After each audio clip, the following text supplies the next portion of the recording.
también tiene que ver con cómo la educación se concibió históricamente. Es decir, cuando uno concibe, a ver, cuando uno piensa en cómo se construyeron los modelos educativos en los países, los ve vinculados a la construcción del Estado-Nación, y los ves vinculados a las cuestiones de identidad, a las cuestiones de determinados símbolos, objetivos de desarrollo, políticos, económicos. Entonces, eso moldea de alguna manera, a ver, los objetivos de enseñanza y aprendizaje que vos estás persiguiendo, ¿no? Y yo creo que lo que ha pasado, no a partir de la pandemia, sino podríamos decir, desde el retorno de las democracias, desde la última ola, hablando de la región, no podría hablar de otras regiones, es que justamente las revisiones, las reformas educativas han tenido más que ver, primero con temas, por supuesto, con temas de cobertura, es decir, cómo hacemos para extender, hacer más el derecho a la educación. También cómo hacemos para, extender la cobertura, a la vez extender los años, garantizar la mayor cantidad de años, por ejemplo, desde, no sé, los 3 o los 4 años, el preescolar, hasta la finalización de la secundaria, y que estén desde los 3, 4 hasta los 17 años. Entonces la mayor parte de los países ha hecho muchos esfuerzos en torno a eso. También en torno a la calidad de los aprendizajes, y ha tenido que ver con aprendizajes, alfabetizaciones fundamentales, pero también la integración de otros contenidos que tienen que ver con la preparación del ciudadano para comprender los tiempos complejos. Hoy más que nunca, por eso los temas de educación para ciudadanía mundial, salud y bienestar, desarrollo sostenible, y yo me animaría a decir, es la meta 4.7. La meta 4.7 desde la Agenda de Educación 2030 adoptada por los países, ¿no? Los países en el año 2015 adoptaron 17 objetivos de desarrollo sostenible. Uno de ellos tiene que ver con el derecho a la educación. Ese derecho a la educación tiene 10 metas. Una de esas es educar a las personas para promover el desarrollo sostenible, ¿no? Es decir, que el que hace protagonista toda esa agenda, además de, por supuesto, de los estados tener el deber indelegable, son los ciudadanos, son las personas. Entonces, esa meta, esa educación, es hacia dónde tenemos que ir. Y lo que nos dice también esa agenda es que la calidad de la educación tiene que ver también con estos temas, porque muchas veces, y de nuevo, volviendo a lo que decía al inicio, es que los temas de ciudadanía, salud, bienestar, desarrollo sostenible, están fuera, como, esto es una actividad extracurricular, o están puestos integrados en la transversalización. Y vos decís, ¿y dónde están? Entonces, lo que ha pasado a partir de la pandemia, pero no podemos decir solo con la pandemia, hay muchos esfuerzos de los países desde hace algún tiempo para poder dar cada vez más tiempo, más lugar, ¿sí? A nivel de las políticas, en los currículos, la formación docente a estos temas. Y eso tiene que seguir impulsándose, tiene que seguir fortaleciéndose.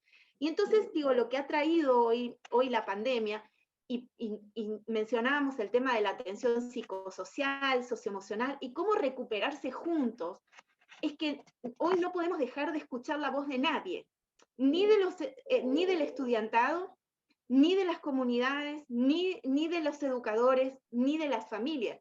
Esta nueva ingeniería del proceso educativo, Mary Wynne hablaba de eso, la nueva ingeniería del proceso educativo, que nos hace de alguna manera corresponsables de su diseño y nos interpela para pensar en un modelo de desarrollo distinto también. Nos interpela para cuestionar el que está y pensar juntos cómo esa educación se va a vincular a esa sociedad que nosotros queremos.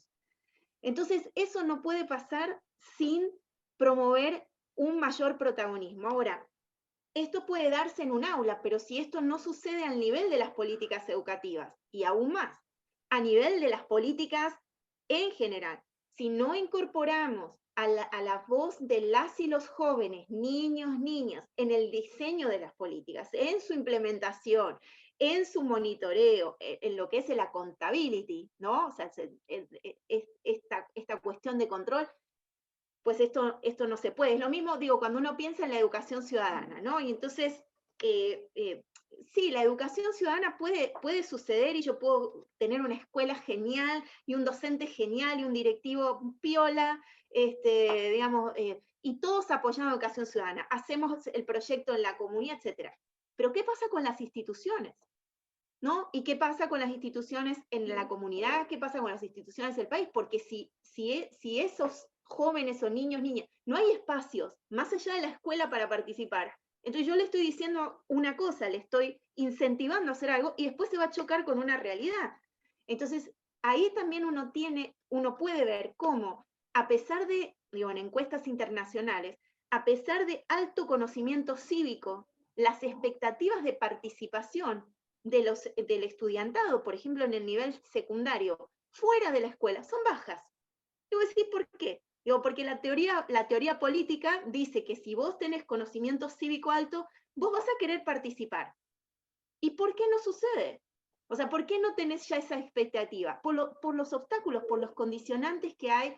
Entonces, por los condicionantes que hay en el ambiente. Entonces, yo lo que diría es que se va camino hacia eso, que la cosa no solo está, la resolución de esto no está solo en las políticas educativas, en el entorno educativo, hace falta trabajar otros entornos, pero que sin lugar a dudas, dentro de lo que son las políticas educativas, los sistemas educativos, se puede tener un buen comienzo para inspirar al resto del entorno institucional sobre la integración de las voces en los procesos de toma de decisión. No solo escuchar, sino una voz, una presencia en los procesos de toma de decisión.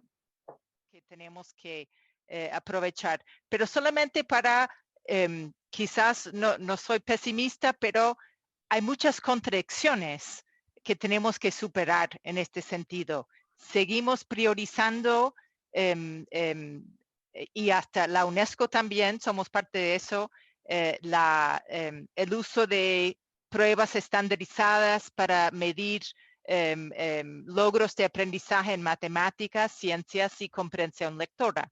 Y no para decir que no son importantes, por supuesto que no, pero va muchísimo esfuerzo, muchísimos recursos en este tipo de ejercicios, tiempo, sistemas de preparación para presentar, y nos tenemos que preguntar por la evaluación que hacemos también en cuanto al impacto de la educación.